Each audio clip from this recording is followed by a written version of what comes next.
Guys, welcome back to my life. It's me again, Maria.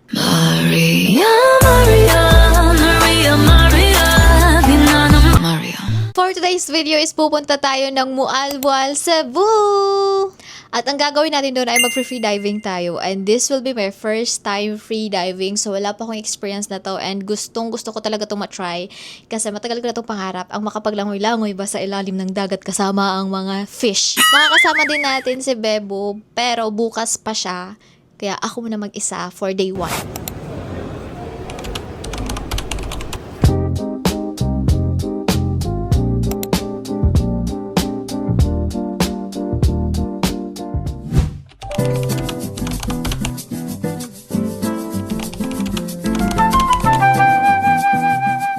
Before the freediving is kailangan muna natin mag-practice ng breathing sa swimming pool. Kasama ko pala ngayon si Bebo. We're gonna practice. Yung ring light namin is yung light ng pool. Matalino ka dyan, Beb. Kayaging crystal ball. Kayag sa crystal ball. Magpa-practice kami. We're gonna swim from here to the edge.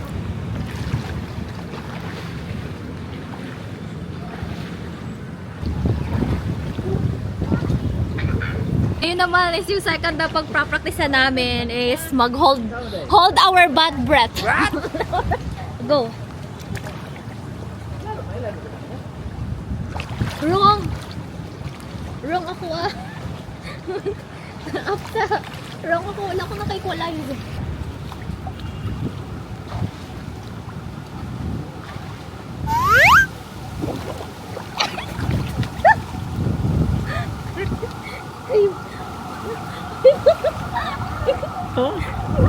Lumulupad lagi ang lawas. Lumulutang ako eh. Plastic ko kasi. Ang hirap naman maging plastic. Lumulutang. 1, 2, 3, go.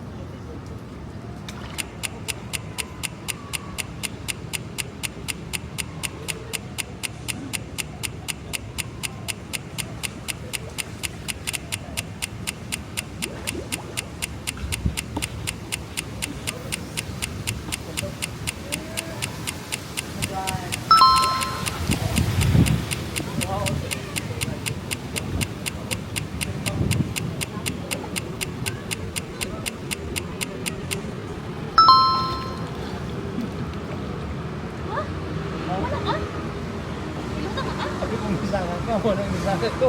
Ay, wait. Nakunado mo na ano? Ay, wait.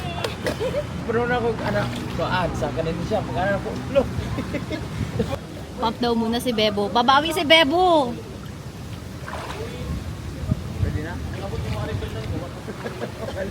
Ay, nagpapump niya ako din.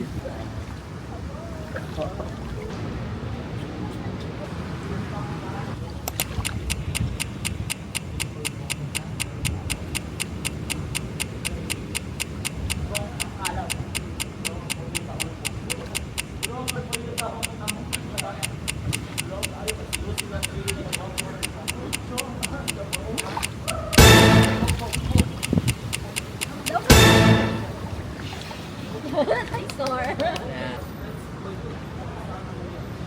Good morning! Time check. It's, na po, 4:02 na. My God! Bebo, 4:02 na! Mamike test muna kami para may magamit kami mamaya. Check namin muna kung okay ba yung mga equipments namin for vlogging. Sleepy pa ka? Dili man. Sakit ang tutunlan. Itong tutonlan. Sige na, let's go for the prepare. Ito pala yung mga gamit namin dyan. Ayan, yung mga dadalhin namin. O yung mic, ikakabit mo yan sa'yo mamaya para maririnig yung ano. Mag-contacts na ka? Okay, sige. Bago nga pala ako lalagyan ng DJI ko. Tignan nyo, ang ganda. Ito siya. O, diba? Tapos ang ano niya, tibay. Maganda siya kasi safe na safe yung mga gear mo. Tsaka mayroon ako dito. Haplas ba? Haplas ng mga trentahin. Ganon. Actually, kinakabag ako kanina pa kasi sa aircon. Lipat ko kasi andyan yung good lighting. Daddy! Base na ikaw? So, direct na nakasuto later. Hindi ko pa na-fit yung outfit ko kaya parang ang luwag. Nag-wash lang ako, tapos doon na ako mag-aayos ng mukha ko. Doon na lang pagdating ko. Parang maluwag siya. Wala kasing XS. XS kasi dapat size ko eh. Lalaman. Look at my feet, daddy, oh. Dili luwag. Luwag no, na, oh. Hindi po talaga nakikita ang mga nakikita ko, no? Pero ni mo, ano, ma-adjust nila. Ma-adjust. Kaso naman, dili ang ano good, oh. Ang luwag makita ko na lang, oh. Nagbukol. Style na. Eh, video palaka. Yes po. Ito yung susutin ko mamaya sa free diving namin. Susut ako ng jeans. Magwa-white jeans ako, tsaka jacket. Yan. Kasi malamig. Alam nyo ba, yung alarm namin is 3 a.m. po. Ito yung fit namin. Justin! Tagang Korea. Show you off. Tonight I wanna show you off.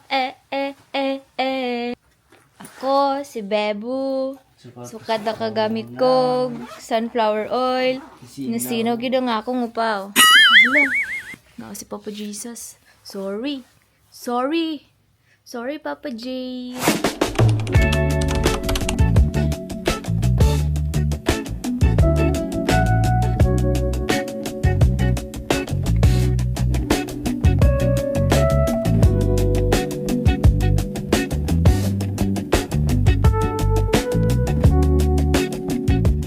Nandito na po kami sa area of responsibility kung saan magaganap ang ating free diving na hindi naman pala free. Sabi free diving, bakit may bayad? Ay. Kala ko free diving, ba't may bayad? This one, daddy. Yeah. Si Bebo po ay pinurigil. Alo, gumuro ko niyog sa tano. I am very, very excited. We're here. Dito kami na shop. Ayan. Ito yung mga activities nila na available. Kung gusto niyo din ng ganitong activities pag nandito kayo sa Cebu, you can scan that. Ang daming mga mga activities, pero yung gagawin namin is ito lang muna. Ito. Kasi parang ito lang yung nasa itinerary namin. Parang nakakapagod, V. Ang dami na. May mga gamit na din dito, mga souvenir. O bugat siya gamay. Okay. Medyo heavy siya na. If ever short fins is kanidyo siya is for first timer or beginner siya. Ito yung long. Ay. Sobrang haba talaga. Ano ba mas maganda? 4 hours maganda to, long. Ay, ito na lang kayo. Medyo may kabigatan siya once nalangi tayo since first timer tayo. Kasi always lang talaga natin straight yung paa natin kapag gumagamit ito. So medyo may kabigatan siya.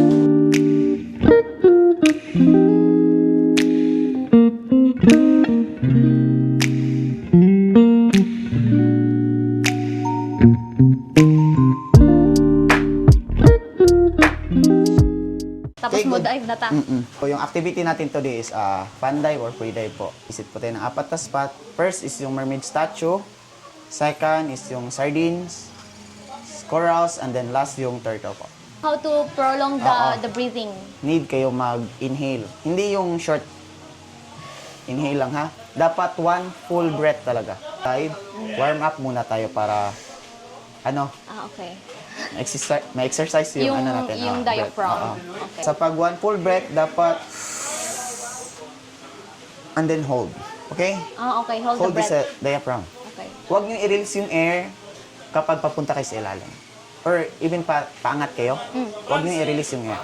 Dapat nasa surface na kayo, dyan nyo na i-release yung air. As in, Yes. Hold breath lang talaga. Pigil hinga lang. Okay? kaya ba yun? Yes, kaya yun. Malalaman natin mamaya. Ha? Parang, kaya excited ako ngayon, kinakabahan ako. So ano lang, bali, huwag nyo lang talaga ilabas yung hangin nyo. Yung in-inhale nyo kasi kapag nailabas nyo yan sa ilalim, inubos nyo, posible na magpapanik yung pangat. Yan yung magkukos ng natin. Magkukross ng landas. Pag fins kayo, kapag nasa ilalim tayo, fins lang yung igagalaw natin. Hindi na yung kamay natin, ha? Okay. Kasi the more kasi tayo gagalaw sa ilalim, the more tayo makukunan ng hangin. So, the more tayo relax sa Kaya pala ilalim, yung ibang mga video, the more tayo ganun lang magstay yung sa kamay. ilalim.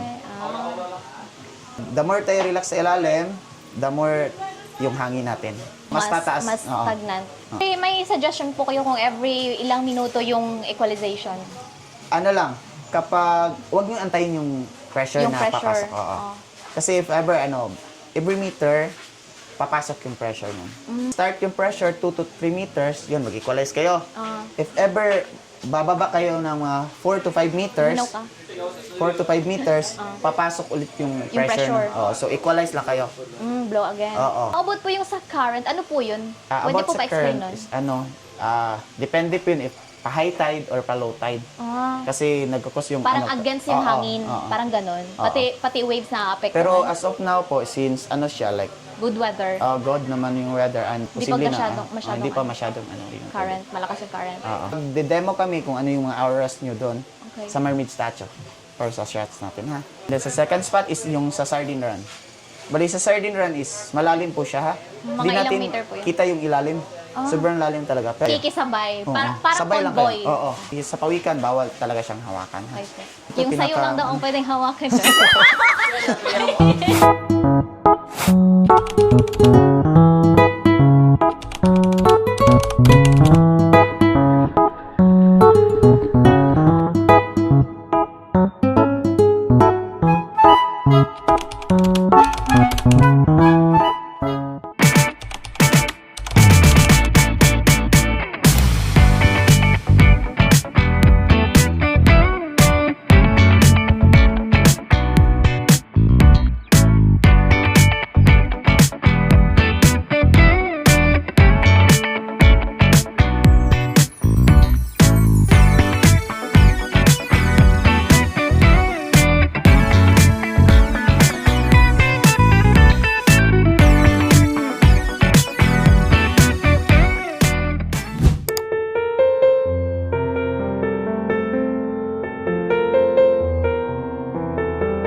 My first time experience is very awesome! Murag worth it ra maagta. My coach is very professional, very patient. Na para bang may mga pasyente. ang galing nila magturo. I would really highly recommend them. Tapos ang haba pa ng pasensya, hindi tulad ng mga pasensya natin ng ikli.